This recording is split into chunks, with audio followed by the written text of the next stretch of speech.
자, 첫 번째 느낌은 이런 느낌입니다. 이렇게 해서 하단 독바 같은 경우는 그냥 핀터레스트에서 좀 디자인이 있어서 채용을 했습니다. 이런 식으로 디자인이. 여긴 당연히 좌우 스와이프가 되겠죠. 그리고 여기는 대표 이미지가 들어오겠죠. 이런 식으로.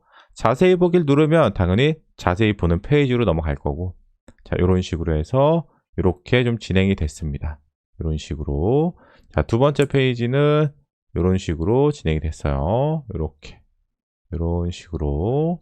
세 번째 페이지, 검색하는 페이지죠. 이렇게. 이런 식으로 진행이 됐습니다. 네 번째, 이런 느낌. 이렇게. 안녕하세요. 마디아입니다. 자, 오늘은 같이 모바일 디자인을 한번 진행해 볼 거예요. 생각보다 그렇게 어려운 건 아니니까 같이 한번 천천히 진행해 봅시다. 예상 시간은 1시간에서 1시간 반 정도 예상하고 있습니다. 그렇게 어려운 페이지 아니니까 천천히 같이 한번 해보면 좋을 것 같아요. 자, 일단 대지 사이즈는 750에 7000 정도로 하나 잡아줍니다. 자, 그 다음에 좌측 우측 마진을 좀 잡을 겁니다. 자, 40, 이쪽도 40 이렇게 해서 쭉 이렇게 잡아줄게요. 자, 그럼 지금부터 이제 우리가 모바일 디자인을 같이 한번 진행을 해볼 건데요.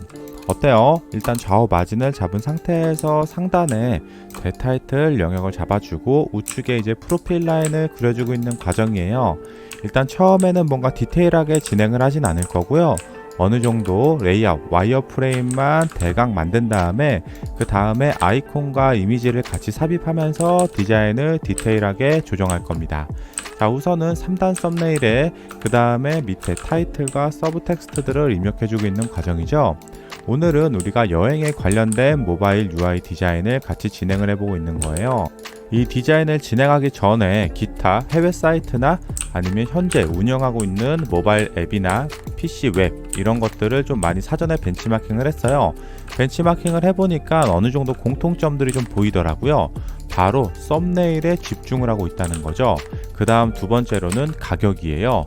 신기하게 쇼핑몰 같은 경우는 상품보다는 가격에 조금 더 힘을 많이 주는 경우가 있어요. 뭔가 패션같이 예외적인 사이트를 제외하고는요. 근데 여기서는 신기하게 썸네일에 이미지에 집중을 하고 있더라고요.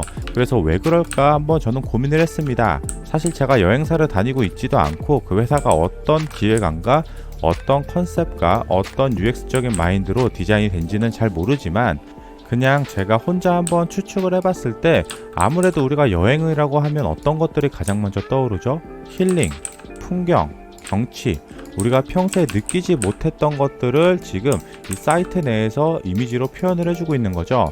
그러므로 인해서 사용자들에게 욕구를 불러일으킨다. 이런 식으로 대략적으로 제가 스스로 그냥 추측을 해서 진행을 한 겁니다. 그래서 어느 정도 썸네일의 비중을 좀 높였고요. 그 다음에 조금 더 효과적인 다양한 레이아웃들을 구성을 지어봤어요. 여행 사이트 같은 경우를 봤을 때 뭔가 레이아웃이 전체적으로 다양하진 않더라고요. 뭔가 이유들이 있긴 하겠죠? 그치만 저는 너무 진부하지 않나? 이런 생각이 들었습니다. 사실 여기서 레이아웃을 제멋대로 막 조정을 한다는 건 또 다른 단점들이 발생할 수 있겠죠. 예를 들어서 통일성이 없거나 너무 복잡하고 다양한 레이아웃 때문에 사용자들이 상품을 보기 위해서 혼동을 줄 수도 있겠죠. 맞아요. 그렇지만 우리는 오늘 디자인 시안이기 때문에 조금 더 다양한 레이아웃을 제가 좀 추가를 했습니다. 그 부분을 보고 영상을 봐주시면 감사할 것 같아요. 지금 이제 하단 쪽으로 오면서 어느 정도 아웃풋의 느낌이 나고 있죠. 거의 다 첫 페이지 끝났다고 보시면 됩니다. 뭔가 다양하긴 하지만 페이지 자체를 그렇게 길게 그려내진 않았어요. 그냥 느낌만 보는 정도니까요. 그죠? 자, 그 다음에 제가 그림자를 좀 적극적으로 활용을 해보려고 했어요. 두 번째 페이지부터. 첫 번째 페이지에는 그림자가 그렇게 적극적으로 활용됐다고 우리가 볼 수는 없겠죠. 근데 두 번째 페이지부터는 왠지 그림자를 좀 적극적으로 활용을 해보고 싶더라고요. 단, 그림자를 이용을 할 때 모든 전체 레이아웃에 그림자를 적용한다기보다는 내가 좀 집중시키고 싶은 상품이나 아니면 버튼 같은 것들이 있을 때 그런 용도로 그림자를 좀 사용해서 조금 더 디자인을 부각시킨다라는 목적으로 좀 접근을 해봤습니다. 좋아요. 그 다음 이제는 친구 초대하는 페이지예요. 친구 초대. 사실 이 친구 초대 페이지는 좀 뻔해요. 제가 생각해도. 맞아요. 자, 일단은 기본적인 프로필 라인, 그러니까 뭔가 키워드나 아니면 닉네임 같은 것들을 노출시키고 거기에 따른 체크박스들을 설정한다. 그래서 내가 체크를 한 다음에 뭐 친구 추천을 하거나 친구 검색을 하거나 친구 추가를 할 수 있는 그런 페이지가 되겠죠. 지금 디테일은 보지 마세요. 체크박스도 저렇게 안 들어갔습니다. 완성본은. 맞아요. 자, 그 다음에 내가 좋아하는 여행지를 추가할 수 있는 이런 페이지도 하나 있으면 좋겠다 해서 지금 추가를 하고 있어요. 그리고 이런 페이지 같은 경우는 대부분 여행 사이트들이 다 가지고 있더라고요. 맞아요. 그래서 이쪽으로 한번 접근을 해봤어요. 자, 일단 이렇게 해서 우리가 지금 레이아웃을 한번 쭉 짜봤어요. 아직 뭐 디테일이나 간격 같은 것들은 하나도 만진 상황은 아니고요. 정말로 말 그대로 러프하게 느낌만 지금 잡아본 상태입니다, 여러분들. 이 러프하게 느낌 잡은 걸 가지고 이제 아이콘도 넣고 이미지도 넣고 뭔가 디자인을 조금 더 디테일하게 만져보면서 과정을 하도록 하겠습니다. 자, 그러면 같이 한번 보시도록 하죠. 그러면 이제부터는 이미지를 삽입하고 아이콘을 삽입하면서 디자인의 디테일을 좀 만져나가는 과정이에요. 아이콘 같은 경우는 제가 사전에 유료 아이콘들을 좀 많이 다운받아 놨습니다. 그래서 거기 있는 아이콘들을 좀 활용을 해서 디자인에 접목을 시키려고 하고 있어요. 아이콘이 굉장히 많죠? 맞아요. 요번에 좀 시간을 들여서 많이 다운을 받아 놨습니다. 자, 지금 아이콘이 여기가 어떤 게 들어가면 좋을지 이것저것 막 넣고 있는 과정이에요. 근데 제가 여행 사이트를 봤을 때 대부분 지금 현재 보고 계시는 저 아이콘들을 거의 99.9%를 사용하고 있더라고요. 그래서 다른 아이콘을 넣으려다가 그래도 인지성이 좋은 아이콘으로 가는 게 좋겠다 해서 그냥 일반적인 아이콘으로 접근을 했고요.